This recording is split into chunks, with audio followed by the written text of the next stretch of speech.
अस्सलाम वालेकुम स्टूडेंट्स, मैं हूं आपका टीचर मोहम्मद सलमान अफसल। स्टूडेंट्स, आज के लेक्चर में हम 9th class physics chapter number 7 properties of matter की ऑल एग्जाम्पल प्रॉब्लम सॉल्व करेंगे। एग्जाम्पल प्रॉब्लम सॉल्व कर ली जाएं तो न्यूमेरिकल प्रॉब्लम बहुत ही आसान हो जाते हैं। तो ये एग्जाम्पल प्रॉब्लम्स बोर्ड के अंदर आप जानते हैं थ्योरेटिकल पार्ट का हिस्सा होती हैं। बोर्ड के अंदर न्यूमेरिकल में एग्जाम्पल प्रॉब्लम्स आ सकती हैं, तो कॉन्सेप्चुअली आपको ये सारी एग्जाम्पल प्रॉब्लम्स करवाई जाएंगी। जुड़े रहिए इस वीडियो के साथ, बहुत ही आसान होने वाली है ये एग्जाम्पल प्रॉब्लम्स।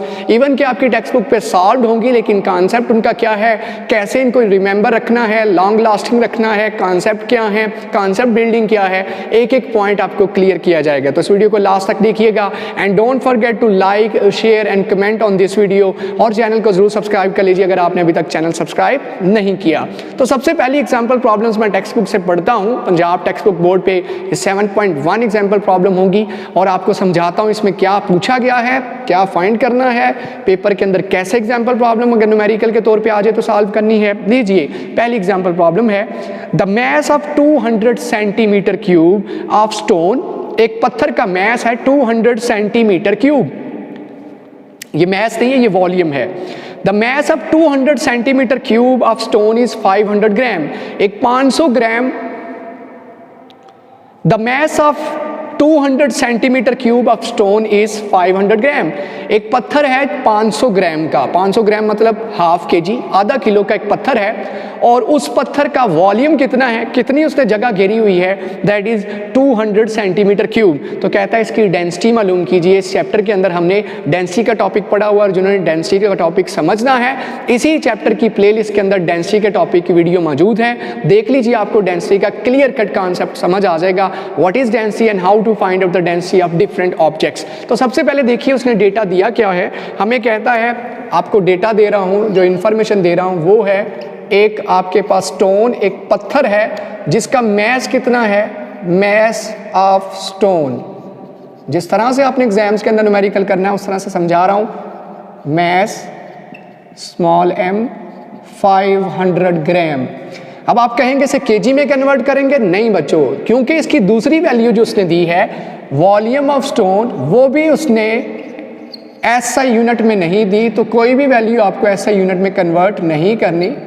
वॉल्यूम को किससे रिप्रेजेंट किया जाता है? कैपिटल V के साथ, और वो कितना है, वैल्यू है जी 200 सेंटीमीटर क्यूब। याद रखिए, किसी भी न्यूमेरिकल के अंदर अगर गिवन डेटा, दी गई मालूमात, सारी की सारी मालूमात ऐसा यूनिट में ना हो, सिस्टम इंटरनेशनल में ना हो, जैसे मैस केजी में होना चाहिए था, यहाँ ग्राम है, ये मीटर क्यूब में होना चाहिए था, सेंटीमीटर क्यूब है, दोनों वैल्यूज़ ऐसा यूनिट में नहीं है, तो हमें भी इनको ऐसा यूनिट में कन्वर्ट करने की ज़रूरत नहीं है। अगर कोई भी वैल्यू ऐसा यूनिट में होती, यहाँ केजी होता, यहाँ सेंटीमीटर क्यूब होता, तो मैं क्या करता, इस सेंटीमीटर क्यूब को भी मीटर क्यूब में कर लेता। तो बात समझ आ रही है? यहाँ कन्वर्जन क्यों नहीं करेंगे, ऐसा यूनिट में चेंज क्यों नहीं करेंगे? क्योंकि दोनों कीमतें ऐसा यूनिट में नहीं है, तो हम भी इनको ऐसा यूनिट में कन्वर्ट नहीं करेंगे। अगर एक भी कीमत ऐसा यूनिट में होती, जैसे ये मीटर क्यूब में होता, तो मैं फौरन से पहले से केजी में कन्वर्ट करता। अब दोनों ही ऐसा नहीं है, तो इनको ऐसे ही रहने दीजिए। इनका हम जानते हैं मालूम करने को क्या कह रहा है, डेंसिटी, और डेंसिटी हम जानते हैं कैसे फाइंड होती है।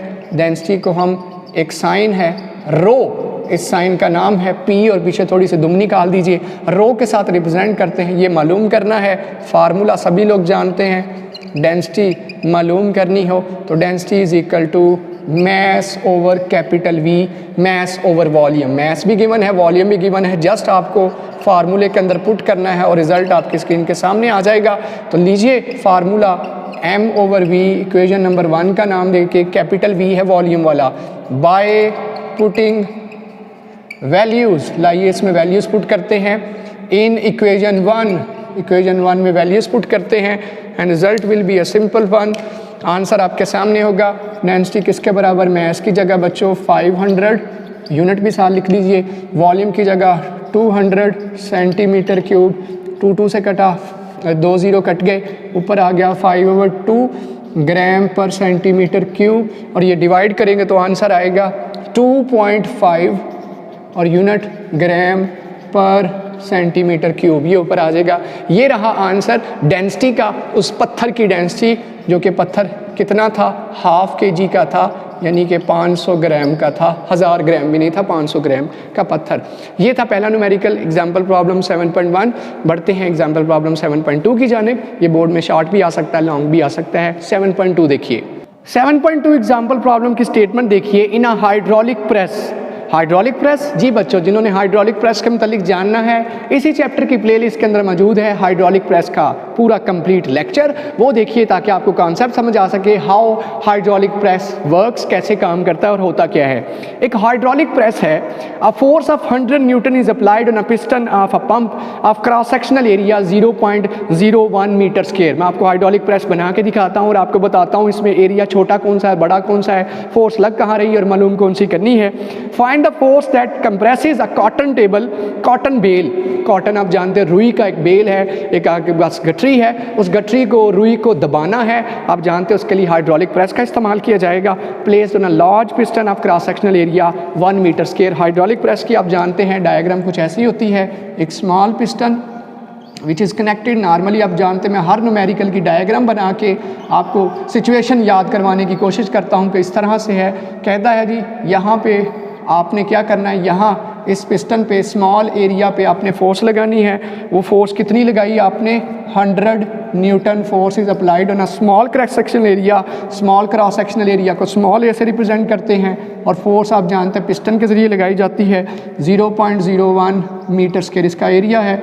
अच्छा, ये जो लार्ज क्रॉस सेक्शनल एरिया है जिसके ऊपर आपने कॉटन का बेल रखा हुआ है, प्रेस करना है, दबाना है उसे, उस क्रॉस सेक्शनल एरिया की कीमत है 1 मीटर स्क्वायर। तो मिसिंग क्या है, कहता है F2 मालूम कीजिए। डायग्राम बन गई तो आपके लिए समझना आसान हो गया। आइए जो मालूम करना है वो लिखता हूँ और जो मालूम है वो लिखता हूँ।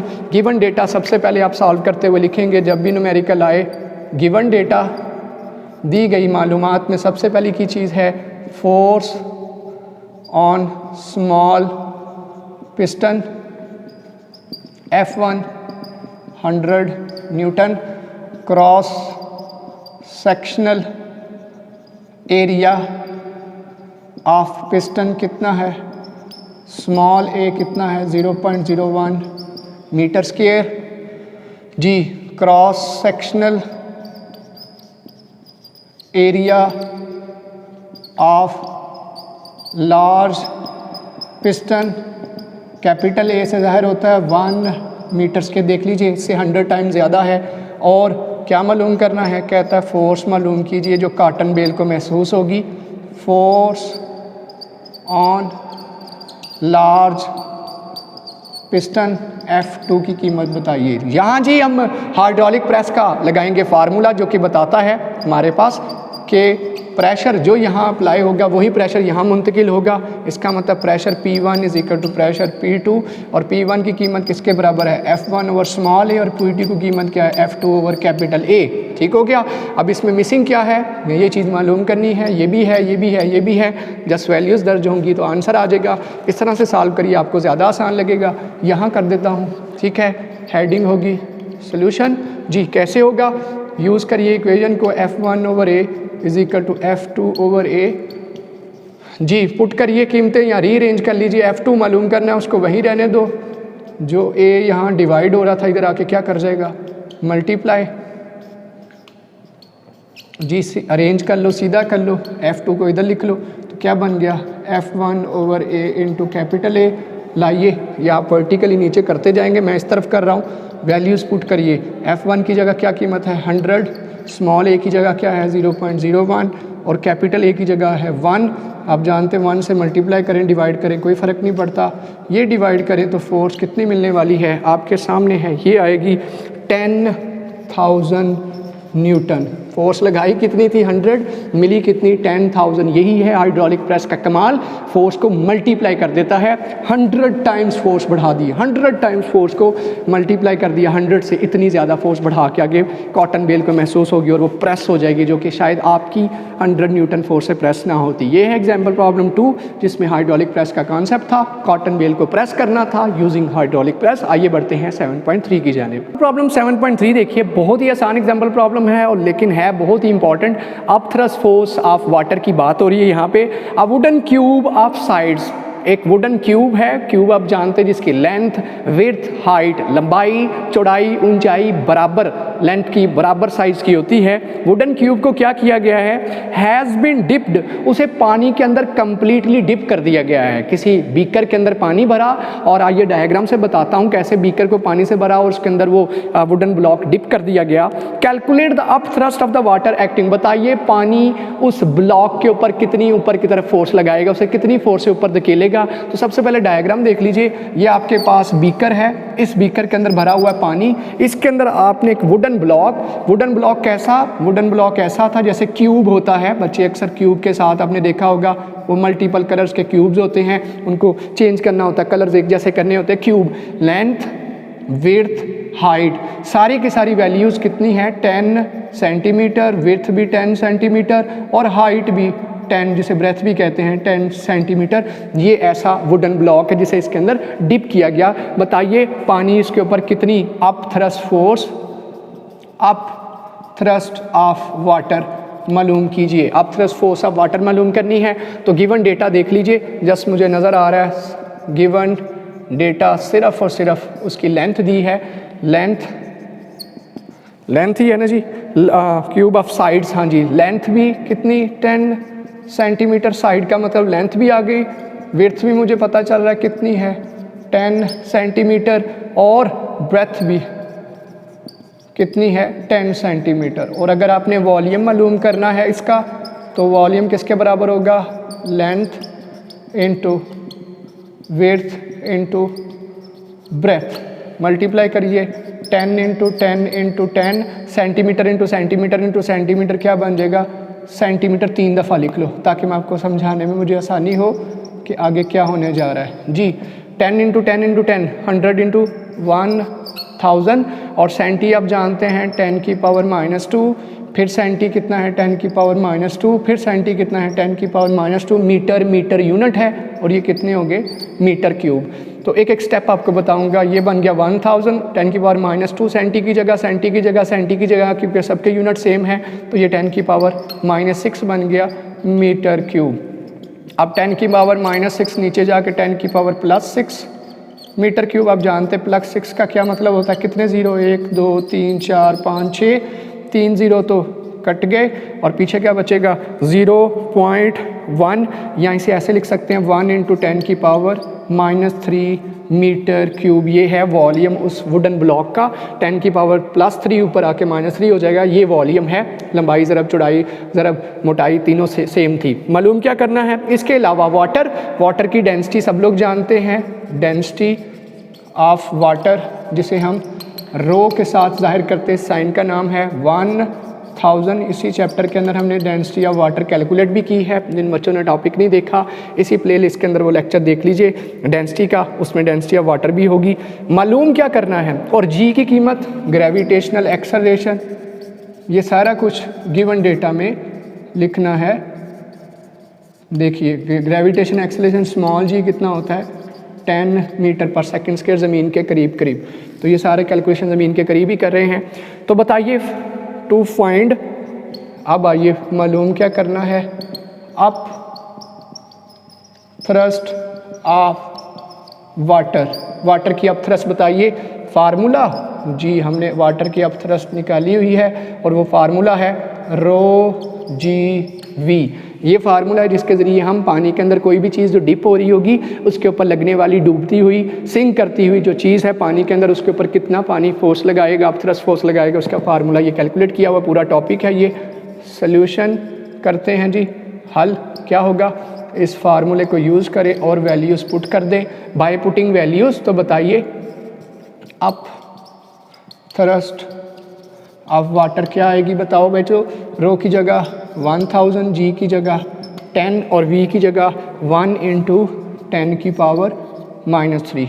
आप जानते 1000 का मतलब 10 की पावर +3 होता है, ताकि मैं आपको कैलकुलेटर के बगैर ही हल कर दूं। ये -3 था, 1 मल्टीप्लाई हो ना हो एक ही बात है, -3 +3 से कट गया, पीछे बचा 10।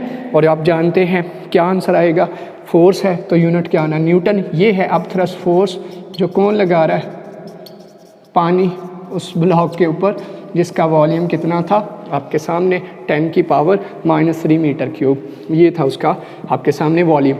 क्लियर हो गया बच्चों, ये था हमने एग्जाम्पल प्रॉब्लम 7.3। आगे बढ़ते हैं 7.4 की जानिब।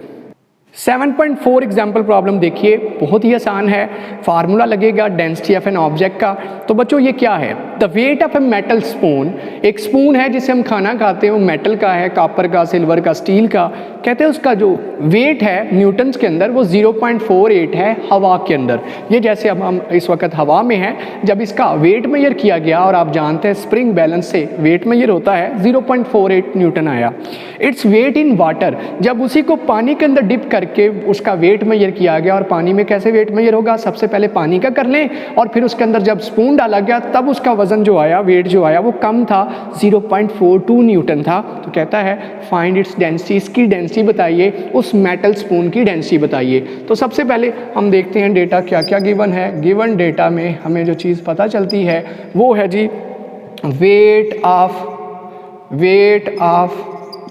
स्पून इन एयर, हवा के अंदर उसका वेट कितना है, 0.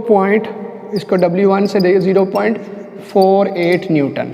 इस तरह से आप लिखेंगे wait of spoon in water, जब पानी के अंदर डिप करके उसे तोला गया, मेजर किया गया, तो W छोटा वेट कितना 0.42 न्यूटन था। जबकि डेंसिटी, पानी की डेंसिटी सभी लोग जानते हैं कितनी है, पानी की डेंसिटी जिसे रो के साथ रिप्रेजेंट करते हैं 1000 kg पर मीटर क्यूब है। लीजिए मालूम क्या करना है, हमें मालूम करनी है डेंसिटी ऑफ स्पून, उस मेटल स्पून की डेंसिटी कितनी है भाई, उसकी डेंसिटी बताइए, कैपिटल D हमें मालूम करना है। और फार्मूला हमारे पास है बच्चों डेंसिटी मालूम करने का, वो बहुत ही सिंपल फार्मूला है जिसको यूज़ करना है, टॉपिक के अंदर हमने क्लियरली वो पढ़ा हुआ है। डेंसिटी का फार्मूला है आपके पास W1 minus W2 into rho. कैसे ये आया, ये इसी चैप्टर की प्लेलिस्ट के अंदर मौजूद है। ये topic weight of an object, density of an object का टॉपिक होगा। डेंसिटी ऑफ एन ऑब्जेक्ट वो ज़रूर देखिए ताकि आपको कॉन्सेप्ट क्लियर हो, ये फार्मूला कैसे आता है। अब तो हमने जस्ट इस फार्मूले को यूज़ करना है और वैल्यूज़ पुट करनी है, रिजल्ट आपके सामने होगा। Using this formula density of that object किसके बराबर होगी, W1 माइनस W2। वो मेटल का जो चम्मच है जिसे पानी में डिप किया गया तो वज़न कम हो गया, हवा में किया गया तो ज़्यादा हो गया, तो उसकी डेंसिटी थी कितनी। Using this equation number 1 by putting values in equation 1, लीजिए वैल्यूज पुट कीजिए तो density of that metal spoon will be W1 की जगह 0.48, W1 की जगह 0.48 माइनस 0.42 मल्टीप्लाई बाय पानी की डेंसिटी 1000, ऊपर आएगा 0.48, नीचे आएगा 0.06 इंटू 1000। ये कैलकुलेट करेंगे आप, डिवाइड करेंगे, रिजल्ट जो आपके पास स्टेट फॉरवर्डली आ जाएगा वो 8000 kg per metre cube, density का unit kg per metre cube है। 8000 kg पर मीटर क्यूब किसकी डेंसिटी है, उस मेटल के चम्मच की, वो एल्यूमिनियम का, सिल्वर का, स्टील का चम्मच हो सकता है, उसकी ये डेंसिटी है जो हमने फाइंड आउट कर ली। जो कि हमें कैसे पता चला, हमें पता चला जब हमने हवा में तोला तो और उसकी आ रही थी वेट, पानी में उसे मेजर किया तो और वेट आ रहा था, तो उसकी डेंसिटी मालूम करना ज़रूरी था। ये था 7.4 एग्जाम्पल प्रॉब्लम। आगे बढ़ते हैं 7.5 की जानिब। एग्जाम्पल प्रॉब्लम 7.5 देखते हैं बच्चों। अब an empty meteorological balloon weighs 80 newton. Meteorological balloon, जी हाँ, ये एक बैलून होता है जिसे हवा के अंदर छोड़ा जाता है, इसके अंदर हाइड्रोजन गैस भरी जाती है ताकि मौसम के मुतालिक जाना जा सके। इस बलून के ज़रिए एक ऑपरेटर साथ भेजा जाता है जो कि हवा के अंदर मौजूद नमी, हवा का प्रेशर, स्पीड ऑफ एयर, क्या चल रहा है हवा के अंदर, वो सारा कुछ मेजर करके देता है, जिसकी बिना पे आपको मौसम का हाल बताया जाता है। जी आज इतना टेम्परेचर रहेगा, ऐसे हवा चलेगी, ये होगा, ये होगा, ये सारा का सारा मटीरियोलॉजिकल बलून के ज़रिए पता चलाया जाता है। कहता है मटीरियोलॉजिकल बलून का अपना वजन कितना है, 80 न्यूटन है। It is filled with 10 cubic metres of hydrogen. इसके अंदर कितना वॉल्यूम फिल किया गया है, मैंने जैसे कहा इस बैलून के अंदर हाइड्रोजन गैस भरी जाती है, 10 मीटर क्यूब इसके अंदर हाइड्रोजन गैस भरी। How much maximum contents the balloon can lift, बताइए कितना कॉन्टेंट बैलून उठा के लेके जा सकता है। जैसे मैंने कहा बैलून के साथ वजन हैंग करके भेजा जाता है। The balloon can lift besides its own wait. बताइए कितना वो वज़न है जो बैलून अपने वज़न के अलावा लिफ्ट कर सकता है, उठा सकता है, ऊपर लेके जा सकता है। The density of hydrogen is, जो हाइड्रोजन की डेंसिटी है वो है 0.09 kg per metre cube and the density of air is 1.3 kg per metre cube. आइए गिवन डेटा लिखते हैं और फिर डायग्राम से आपको समझाता हूँ क्या ये पूछ रहा है। सबसे पहले तो डेटा लिखते हैं, हमें यहाँ से मालूमात क्या मिलती हैं, गिवन डेटा। जी बच्चों, सबसे पहले उसने कहा वेट ऑफ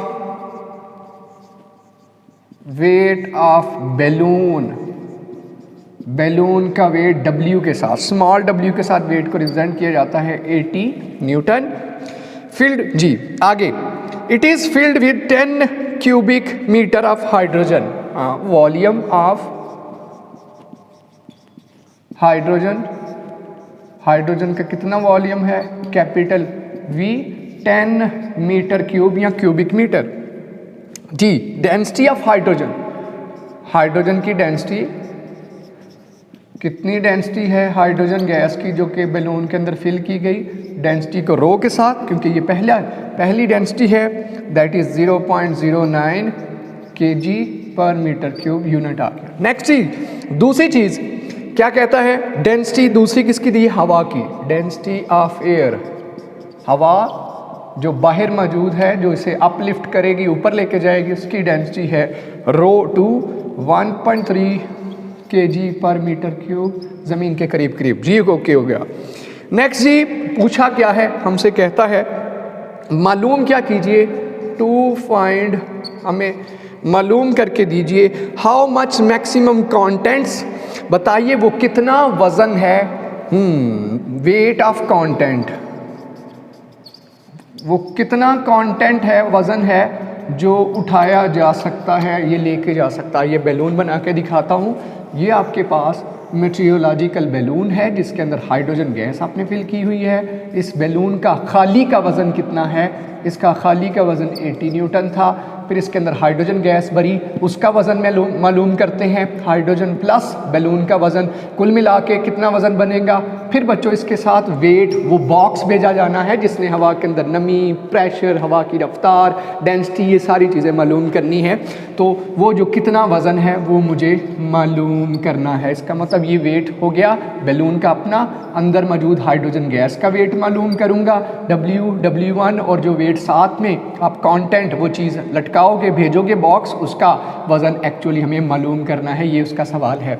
तो बच्चों सबसे पहले तो हम क्या करेंगे, अप थ्रस्ट फोर्स कैलकुलेट करेंगे जो इसे ऊपर उठाएगी। आप जानते हैं हाइड्रोजन गैस हल्की होती है, वो उसे ऊपर उठा के लेके जाएगी, और उठाएगा कौन, हवा, एयर उठाएगी। तो इसका मतलब एयर की हमें सबसे पहले अप थ्रस्ट फोर्स मालूम करनी चाहिए। तो सोल्यूशन की तरफ बढ़ते हैं। सबसे पहले हम अप थ्रस्ट फोर्स ऑफ क्या मालूम करेंगे, एयर, हाँ, वेट ऑफ एयर जो डिस्प्लेस होगा, जो मतलब मैं इसको लिखूँ अगर, up thrust force of air, हवा की अप थ्रस्ट फोर्स कितनी होगी, जितना वेट ऑफ एयर डिस्प्लेस्ड, जितनी हवा इस बैलून और इसकी वजह से डिस्प्लेस हुई होगी, दाएं बाएं हुई होगी, उतनी ही फोर्स नीचे से लगेगी जो इसे अपलिफ्ट करेगी। तो बच्चों फार्मूले के अंदर डेटा पुट कीजिए, क्या फार्मूला होगा, अप थ्रस्ट फोर्स F से रिप्रेजेंट होती है, वेट ऑफ एयर डिस्प्लेस कैसे आना है हमने पढ़ रखा है टॉपिक। फ्लूइड के अंदर मौजूद जो भी ऑब्जेक्ट होगा, ये हवा भी फ्लूइड है, कितनी अप थ्रस्ट फोर्स लगती है, वो फार्मूला हमने पढ़ा है ρ/Gv। बच्चों बताइए हवा के लिए रो की कीमत क्या है, ρ2, तो ये फार्मूला बन जाएगा ρ2G/V। ये रहा वॉल्यूम, ये ग्रेविटेशनल एक्सेलेरेशन की कीमत सबको पता है कितनी होती है, 10 मीटर पर सेकंड स्क्वायर। लाइए इसके अंदर डेटा पुट करते हैं। तो सबसे पहले हवा जो इसे ऊपर उठाएगी उसकी कीमत आ जाएगी उसकी फोर्स की। तो डेटा अगर पुट करूं तो ρ2 की जगह क्या बच्चों आएगा 1.3, G की जगह क्या आएगा बच्चों 10, V की जगह क्या आएगा बच्चों 10। तो ये आंसर आ जाएगा 10 × 10 100 × 1.3 130 न्यूटन। ये है अपथ्रस्ट फोर्स हवा की जो ऊपर इसे उठाएगी और किसके बराबर है, जितनी जगह इसने हवा के अंदर घेरी थी weight of the air displace के बराबर। और मैंने जैसे आपसे कहा हमें तो एक्चुअली मालूम करना है कि ये बैलून कितना वज़न ऊपर उठा के लेके जा सकता है। उसके लिए मुझे ये पहले मालूम करना होगा अंदर मौजूद हाइड्रोजन जो गैस है बैलून के अंदर, गुब्बारे के अंदर, उसका वज़न कितना है। तो सबसे पहले मैं मालूम करता हूँ वेट ऑफ क्या जी, हाइड्रोजन फिल्ड इन बैलून, गुब्बारे के अंदर जो भरी हाइड्रोजन है उसका वज़न W1 कैसे निकलेगा वो आप जानते हैं, इसी तरीके से निकलेगा। और वो क्या फार्मूला है, weight is a force rho GV। बताइए उसके लिए रो क्या आएगा, हाइड्रोजन के लिए रो की कीमत क्या है, density of hydrogen rho 1 GV। बताइए रो 1 की कीमत 0.09, G की कीमत 10, V की कीमत 10 and answer will be 9 Newton. ये है 9 न्यूटन अंदर मौजूद हाइड्रोजन गैस का वज़न, 80 न्यूटन किसका वज़न, बैलून का, गुब्बारे का अपना वज़न। और ये मालूम करना कितना ही आसान है, कहाँ से मालूम कर लेंगे बच्चों, क्या ये सारे वज़न जो कैलकुलेट किए जाएं क्या ये वज़न कम नहीं होने चाहिए अपथ्रस्ट फोर्स से जो इसे उठाएगी। अगर ये सारे वज़न ये प्लस हाइड्रोजन गैस का वज़न प्लस ये जो कंटेंट इसे उठाया जाना है इन सब का वज़न किससे कम होना चाहिए, अपथ्रस्ट फोर्स से। इसी तरह अपथ्रस्ट फोर्स फिर इन्हें ऊपर उठा सकेगी। अगर ये वज़न ज़्यादा हुआ तो कभी भी ऊपर उठ नहीं सकेगा, कभी भी ऊपर जा नहीं सकेगा। इसका मतलब तीनों वज़न जो हैं W1 plus W2 plus W किसके बराबर होने चाहिए, एटलीस्ट ये बराबर हो या कम हो किससे, अपथ्रस्ट फोर्स के। तो इसके अंदर अगर आप देखिए कीमत दर्ज करूं तो मुझे किस किस की कीमत पता है, W1 की कीमत कितनी है बच्चों 9 न्यूटन, W2 मालूम करना है, W का क्या रिजल्ट आया था, अपथ्रस्ट फोर्स आपके पास है, W की कीमत ये दी हुई, बैलून का वेट 80 और F130, W2 किसके बराबर आ जाएगा, या W2 प्लस 80 प्लस 9 89 उधर जाके क्या कर जाएगा बच्चों माइनस, तो 130 minus 89 answer will be 41 Newton. ये है वो वज़न जो ये वज़न ऊपर उठा के लेके जा रहा होगा। अगर इससे ज़्यादा वज़न हुआ तो ये बैलून ऊपर जा ही नहीं सकेगा। तो हम तो चाहते हैं बैलून हवा में जाए और हमारे लिए मुख्तलिफ़ चीज़ें मुहैया करके लाए, फिर हम इसे वापस लाते हैं और डेली बेसिस पे हम चेक करते हैं एटमॉस्फेयर का प्रेशर क्या है, और फिर महकमा मौसमियात आप जानते हैं बताते हैं जी आज का मौसम कैसा रहेगा और किस तरह चेंजिंग्स आएंगी। ये सारा का सारा मटीरियोलॉजिकल बैलून से पता चलता है। ये सारा कुछ डेटा हमने मालूम करता था। आइए बढ़ते हैं अगली एग्जाम्पल प्रॉब्लम 7.6 की जानिब। 7.6 एग्जाम्पल प्रॉब्लम देखिए। अब बार्ज, एक बहुत ज़्यादा लोड उठाने वाली कश्ती को बार्ज कहते हैं। 40 metre long and 8 metre broad. 40 metre long लंबी है और क्या जी 8 मीटर ब्रॉड चौड़ी है। Whose sides are vertical, जिसकी साइड्स क्या हैं, वर्टिकल हैं। Floats partially loaded in water, पानी के ऊपर तैर रही है और कुछ हिस्सा उसका पानी के अंदर डूबा हुआ है। If 1,25,000 Newton of cargo is loaded, जब अगर इसके ऊपर 1,25,000 न्यूटन वज़न सामान इसके ऊपर लाद दिया जाए, how many metres will it sink, बताइए ये कितना मज़ीद पानी के अंदर डूब जाएगी। आप जानते हैं चीज़ों, अगर कश्ती के ऊपर या उस लोड उठाने वाली जो चीज़ है उसके ऊपर वज़न बढ़ा दिया जाएगा तो मज़ीद पानी के अंदर सिंक कर जाएगी। इसका मतलब वो बिल्कुल डूब नहीं जाएगी, उसका कुछ मज़ीद हिस्सा पानी के अंदर सिंक हो जाएगा ज़्यादा लोड की वजह से। तो कहता है कितना मज़ीद हिस्सा उसका पानी के अंदर सिंक कर जाएगा। मैं आपको डायग्राम बना के दिखाऊँ तो कहता है कि बार्ज एक लोड उठाने वाली कश्ती है जो कि कार्गो जहाज़ों के अंदर लोड आगे पहुंचाने के लिए यूज़ होती है। तो फ़र्ज़ करिए ये ऑलरेडी ये पानी के अंदर सिंक है, पानी के अंदर इतनी सी डूबी हुई है, नीचे समुंदर है या जहाँ भी दरिया कहीं भी साहल के किनारे है। अब इसके अंदर लोड है, कहता है कितना लोड है, फ्लोट्स 1,25,000 न्यूटन मज़ीद इसके अंदर लोड ऐड कर देना है। जो लोड है 1,25,000 न्यूटन आपने मज़ीद इसके अंदर ऐड करने से क्या होगा, ये आप जानते हैं मज़ीद पानी के अंदर सिंक कर जाएगी, ये पानी के अंदर मज़ीद डूब जाएगी। बताइए वो मज़ीद कितना डूबेगी, पहले से कितना ये मज़ीद डूब जाएगी, वो हमें लेंथ मालूम करनी है, वो हमें हाइट मालूम करनी है। हाइट कह लीजिए जितना ये मज़ीद पानी के अंदर सिंक कर जाएगी। पहले यहाँ तक थी, अब मज़ीद वेट डालने से ये इतना। अब बता रहा है ये कितनी लेंथ में है, ये बार्ज जो है ये कितनी लेंथ में है। गिवन डेटा लिखता हूँ मैं आपके सामने। कार्गो आप जानते हैं सामान जो आता है मुख्तलिफ फैक्ट्री इंडस्ट्रीज़ का बाहर से या बाहर भेजा जाता है, कार्गो शिप सिस्टम है। अच्छा, अब 40 मीटर लॉन्ग है जी, इसका मतलब लेंथ कितनी है उसकी, इस बार्ज की लेंथ है आपके पास लेंथ इज़ 40 लेंथ इज़ किसके बराबर है 40 मीटर्स एंड ब्रॉड कह लीजिए, विड्थ कह लीजिए, इसकी चौड़ाई कह लीजिए, लेंथ इनटू ब्रेथ। बी की कीमत कितनी है, दैट इज़ 8 मीटर्स। तो यहाँ से अगर एरिया कैलकुलेट किया जाए तो बच्चों एरिया किसके बराबर आ जाएगा, लेंथ इनटू ब्रेथ, लंबाई ज़रब चौड़ाई, ये आपके पास आ गया 40 इंटू 8 आ जाएगा 320 और एरिया का unit metre square, metre into metre square, ये आ गया उसका एरिया। जो लोड उसके ऊपर मज़ीद ऐड किया गया है, एडिशनल जो वेट है वो कितना है, एडिशनल वेट जो ऐड किया है उसकी कीमत है दैट इज़ 1,25,000 न्यूटन। पूछता है बताइए इस लोड की वजह से, ये जो मज़ीद लोड आप उसके ऊपर डालेंगे उसकी वजह से ये मज़ीद कितना पानी के अंदर सिंक कर जाएगी। तो बच्चों इसके लिए हम up thrust force of water का फार्मूला यूज़ करेंगे।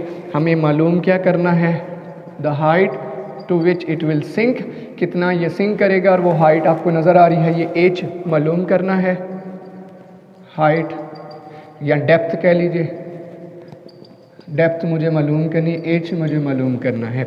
और फार्मूला मेरे पास है अप थ्रस्ट फोर्स का, अप थ्रस्ट ऑफ वाटर कितनी है वो हम जानते हैं, ρ/Gv। देखिए हमने पढ़ रखा है जो वाटर है वो कितनी अप थ्रस्ट फोर्स लगाता है, जितना उसके ऊपर लोड ऐड किया जाए। इसका मतलब ये हुआ कि वर्टिकल अपवर्ड जो फोर्स है, अप थ्रस्ट फोर्स है, वो लोड के बराबर है, वो वेट के बराबर है। यहाँ से मैं कह सकता हूँ कि लोड जो उस बार्ज के ऊपर है is equal to the up thrust force of water. तो अगर मैं लिखूं लोड की जगह क्या आ जाएगा W, और up thrust force of water कितनी है वो हम जानते हैं, F का फार्मूला ρ/Gv। इसे ऐसे कर लीजिए, ρ/Gv is equal to wait के, रो की कीमत बच्चों वाटर है, वाटर के लिए रो की कीमत लिख लेनी चाहिए थी हमें, और पानी के लिए कीमत हम जानते हैं डेंसिटी ऑफ वाटर 1000 kg/m3 जी। रो की जगह क्या आ गया 1000, जी की कीमत हम जानते 10 है। वॉल्यूम यहाँ नहीं पता, वॉल्यूम रहने दीजिए एज इट इज़, और वेट की कीमत 1,25,000 न्यूटन। ठीक हो गया, ये आपके पास आगे वैल्यूज़। अब यहाँ से गौर करिए लेफ़्ट साइड पे 1 2 3 1 2 3 0 कट के क्या बचा, 10V इज़ इक्वल टू 125 और V इज़ इक्वल टू 125/10, ये कटा तो वॉल्यूम आ गया 12.5 मीटर क्यूब, ये वॉल्यूम आ गया। ये आपके पास क्या आ गया, वॉल्यूम। अब बच्चों वॉल्यूम की जो हमारे पास डेफिनेशन है, वॉल्यूम होता है area into length, area into height, ऐसे ही समझ लीजिए। इसका मतलब वॉल्यूम किसके बराबर है, एरिया इनटू हाइट। तो मुझे हाइट मालूम करनी है, तो हाइट किसके बराबर आएगी, देखिए ना वॉल्यूम आप जानते एरिया इनटू हाइट है, तो एरिया इधर आके डिवाइड कर जाएगा, तो वॉल्यूम ओवर एरिया। वॉल्यूम कितना आपके पास आया है 12.5, और एरिया कितना आपके पास था 320 मीटर स्क्वायर। जी ये वैल्यूज़ पुट कीजिए, 320 मीटर स्क्वायर और ऊपर क्या है मीटर क्यूब है। डिवाइड करने पे हाइट का आंसर आएगा बच्चों 0.04 मीटर, और सेंटीमीटर में आ जाएगा 4 सेंटीमीटर। बताइए 4 सेंटीमीटर मज़ीद बर्ज वो लोड उठाने वाली, कार्गो पे सामान लोड करने वाली जो कश्ती है, या वो जो ज़रिया है जिसके ज़रिए हम कार्गो के अंदर सामान ऐड करते हैं या उतारते हैं, वो 4 सेंटीमीटर मज़ीद पानी के अंदर सिंक कर जाएगा। 4 सेंटीमीटर कितना सा होता है, बहुत थोड़ी सी वैल्यू है, तकरीबन इतना सा मज़ीद पानी के अंदर सिंक हो जाएगा। तो ये थी एग्जाम्पल प्रॉब्लम 7.6। अब लास्ट एग्जाम्पल प्रॉब्लम देखते हैं 7.7। एग्जाम्पल 7.7 बहुत ही आसान एग्जाम्पल प्रॉब्लम है, गौर से देखिएगा। अ स्टील वायर, एक स्टील की तार है 1 मीटर लॉन्ग, 1 मीटर लंबी इतनी सी वायर है, एंड क्रॉस सेक्शनल एरिया, और उसकी मोटाई जो वायर है उसकी जो मोटाई आपको नज़र आ रही है तार की बहुत थोड़ी सी है, कितनी सी बारीक सी तार है, 5 × 10 की power -5 metre square is stretch through, उसके खींचा गया किसी चीज़ के साथ, हाथ के साथ तो ऑफकोर्स आप जानते नहीं खींचेगी, आपने किसी चीज़ से उसे खींचा बहुत ज़्यादा पावरफुल चीज़ से, तो उसकी लेंथ में 1 मिलीमीटर और 1 मिलीमीटर का लेंथ इजाफा भी क्या इजाफा है, बहुत थोड़ा सा उसके अंदर इजाफा हुआ by a force of 10,000 newton. 10,000 newton force लगाई उसके ऊपर। Find the young's modulus of the wire. Wire का यंग्स मॉडुलस मैं आपको डायग्राम बना के समझाता हूँ। फर्ज करिए ये आपके पास वायर है, 1 मीटर लेंथ है, इसकी लेंथ आप जानते हैं एक्चुअल लेंथ 1 मीटर थी, इसके ऊपर फोर्स लगाई, फोर्स चाहे आपने कैसे भी करके लगाई, हाथ से लगाई या किसी मीन से लगाई, फोर्स लगा के जब देखा तो इसकी लेंथ जो थी उसमें इजाफा हो गया। इसकी जो नई तस्वीर बनी समझ लीजिए कुछ ऐसे थी। लेंथ के अंदर जो चेंज आया, कितना चेंज आया लेंथ के अंदर चेंज, ये देखिए कितना सा चेंज, स्मॉल सा चेंज आ रहा है। Change in length delta L कितना आया 1 मिलीमीटर, 1 मिलीमीटर इसकी लेंथ में चेंज आया। अच्छा, इस चेंज लाने के लिए कितनी फोर्स लगानी पड़ी थी आपको हाथ से, फोर्स लगानी पड़ी 10,000 न्यूटन। और ये सारी चीज़ें, इसके अलावा जी क्रॉस सेक्शनल एरिया, कितनी मोटाई है इस वायर की, क्रॉस सेक्शनल एरिया जो सामने से आपको एरिया नज़र आता है उसकी वैल्यू दे रहा है 5 × 10 की पावर -5, बहुत बारीक वायर है।